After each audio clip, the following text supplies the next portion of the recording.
The Taiwan Tussle. They are attempting to provoke a war or some form of conflict crisis narrative in Taiwan, Serbia, Kosovo, and an escalation of conflict in Eastern Europe.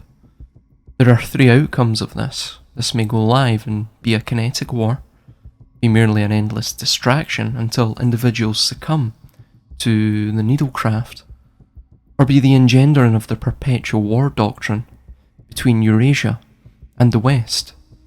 On the latter point, this will permit the levying of a draft. But why is this an important issue?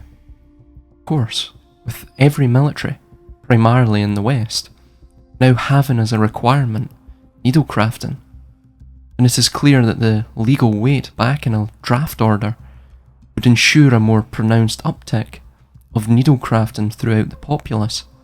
Naturally, the draft order will be entirely equal and inclusive, with women being drafted potentially too. Additionally, this allows for the explaining of the deaths accrued from needlecrafting by the excuse of war and the sinews of it. Digressing ever so slightly, this global war upon the horizon will further ensure poverty and ignorance abound, prerequisites for the maintaining of any hierarchical structure, along with a paralysing social atmosphere that will bring about new social norms with ease. The war will be waged against the citizenry by the government, but the media will project forth the falsehood of government engaging government, fatalistic struggle. This entire event, every crisis event for that matter, has been specifically engineered to occur. For example, we see the puppets in the US, corporate and political, only too happy to engender such a disastrous crisis and foreign policy mishap by the sharp and provocative tone of their rhetoric. Pelosi herself tweeted that the US would be seeking closer political and economic ties with Taiwan, in total violation of the US's long-term stance on the One China policy. That is, they seek to engender cultural ties with Taiwan, but never political or economic ties overtly, and she stated that they seek a, quote, free and open Indo-Pacific region, unquote. Political speak for expanding the US sphere of influence, of course, within the area.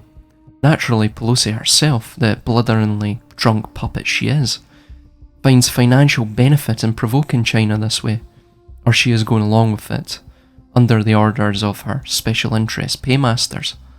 You see, with the passage of the CHIP Act, or the CHIP Bill, in the US, and the incentives of deregulation and tax breaks being floated to chip manufacturers, of which the majority reside in Taiwan, and are crucial for the digital panopticon system seeking to be established within the West, we see that the US seeks to attract Taiwan chip manufacturers to the US, of course.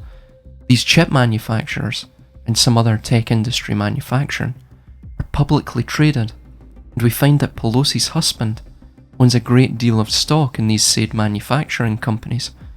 Well, let me clarify, Paul and her, Pelosi, Nancy Pelosi, did own stock in NVIDIA and other chip manufacturers, but due to the insider trading rumours that were surrounding them both, to quell such rumours in the run-up to the big payday coming, that is, the China intervention in Taiwan, and the forcing of these chip manufacturers to relocate to the US, they sold off their stock at a $400,000 loss.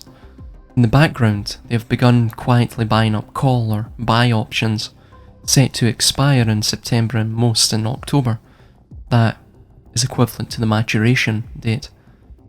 I cannot find the strike price of them, but I suspect it will be those unforeseen and miraculous ones that would seem too high to be reasonable without prior knowledge. Strike price is typically the price at which one may exercise the option. The higher the strike price, typically the quote, the better the odds. In conjunction, this ties in conclusively with my theorised invasion date of Taiwan by China, which will probably be in the next month or two. This mirrors the special military operation of Russia against Ukraine, which occurred 2 months post-dating Ukrainian and US provocations. during the Munich Security Conference. Of course, we already have planned Chinese naval drills set to take place in a month or so, which mirrors the excuse Russia gave when it was likewise amassing its troops along their border with Ukraine. And these will be conducted in Taiwanese waters too, if the provisional areas of these drills are anything to go by. This is all designed to reduce the stability of the geopolitical theatre, that the US and China, arguably the two most integral powers on the world stage, have now soured relations with each other, and conflict between the two now is almost a certainty. I covered this in my first book, Rise and Fall, and though it is rather elementary, I did bring up the idea of Thucydides' trap and the inexorable prospect of such a cataclysmic and world-changing struggle. In that, I stated it mirrors the Eastern Roman Sasanian War prior to the rise of Islam, or it would, for that matter. Therefore, if we assume a war between these two powers is now a foregone conclusion, then the rest of the world will be roped into this for reasons I have discussed above. But I suspect it is the inducing of the old order abchaeo maxim, taken to its absolute extreme. The bloody and brutal birth pangs of a new world, be it theirs or ours. However, that said, in the Fallout video game series we see predictive programming on this subject regarding the Sino-American War and the reasons for it in that alternate universe. But I will cover that within a topic-specific video, or at least more in depth within that video. As we see, Pelosi and the rest of the congenitally moronic puppet ilk are so blatantly pushing everything to breaking point, and this disastrous leadership witnessed is not merely unique to the US, but to the rest of the West in general.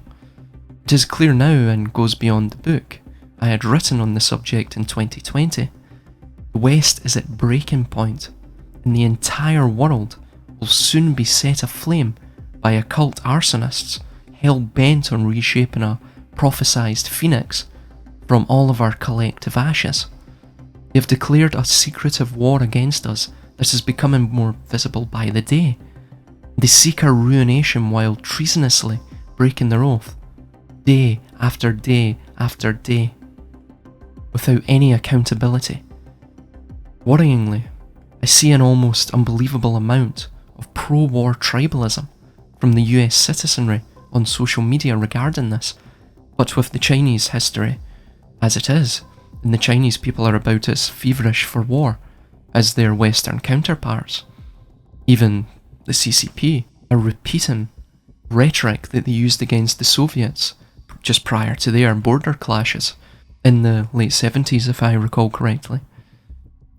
To which the CCP, furthermore, are almost automatically inclined, if they wish to retain power, with their failing economic and monetary system, much like the West, to engage in a brutal formal annexation of Taiwan in response to this. Obviously, this is well understood by hidden powers busily shaping the future of the species and of our world. Ironically, I see a great deal of discussion regarding the, quote, authoritarian regime of the CCP, unquote, and that, quote, we must defend the free world and democracy. Ours is the strongest military in the history of the world, unquote. To which I am sure the Chinese have their own talking points, similar in vein to this. This mirrors exactly the build-up to the Sino-American conflict of the Fallout series. That is, the same rhetoric was utilised almost verbatim within that video game and its lore regarding the Sino-American War that resulted in mutual destruction, obviously. And that, eventually, the two sides reflected each other, exactly, politically, economically, militarily. Both became authoritarian hellscapes, mired in inflation. The price of a newspaper in the pre-war United States in the Fallout universe was $56, for example. A dilapidated economy, forced conscription into a meat grinder war, and mass civil strife. Of course, I need not tell you how surprisingly similar this is to our current universe, but one may conclude that even if this is planned, then it would be an inevitable circumstance, sooner or later. I will touch upon the nuclear bomb myth in another video, most likely the Fallout specific video on this, and a few other topics I will cover in that video as well, as I will merely say that most individuals are, indeed, unable to tell the difference between a non-nuclear Moab and or mother of all bombs, and a tactical nuclear device, as opposed to a strategic nuclear device. Therefore, we still must bear in mind that the powers that be still possess a grand arsenal of devastating weapons of tangible mass destruction. If those weapons are used is, of course, another question entirely, but such a situation they are at present engendering sure would fit the bill.